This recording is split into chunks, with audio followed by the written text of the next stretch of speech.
Salut à tous, je vous retrouve aujourd'hui pour une nouvelle vidéo et je suis aux côtés du tout nouveau Ford Capri que je vais vous présenter un petit peu plus en détail à travers un essai complet. C'est parti! Vous l'avez vu, la voiture n'a plus grand chose à voir avec la Capri originelle, déjà parce qu'il s'agit d'un SUV, mais on remarque quand même quelques petits détails qui nous rappellent la voiture des années 60, notamment les feux juste ici, intégrés dans le bandeau noir.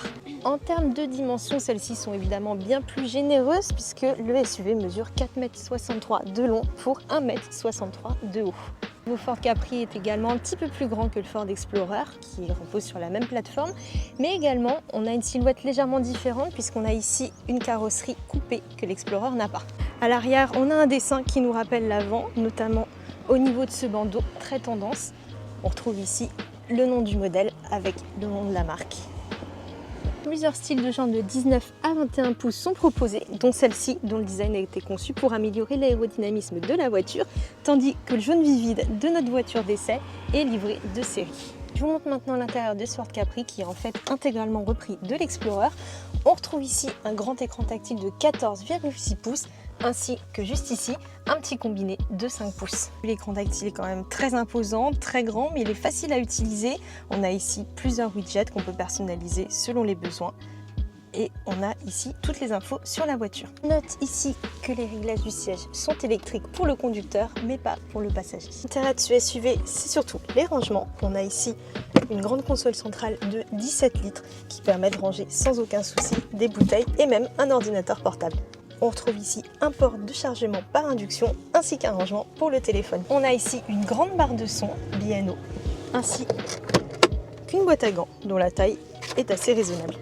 Je vous montre maintenant l'arrière, l'habitabilité est plutôt bonne. On a ici pas mal de place pour les jambes, notamment pour les petits gabarits. La garde au toit est quant à elle assez correcte également.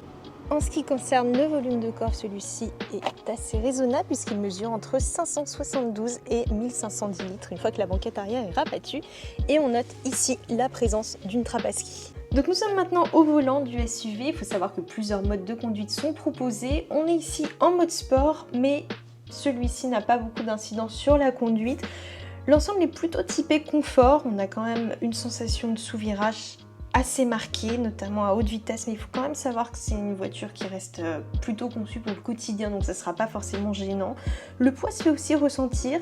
Par contre, on apprécie la direction qui est très légère, qui est peut-être pas assez informative, mais qui sera quand même très agréable à utiliser au quotidien. Le SUV reprend la plateforme MEB que l'on connaît déjà sur l'Explorer et qui est héritée des Volkswagen ID4 et ID5 entre autres. Deux versions sont proposées de 286 et 340 chevaux.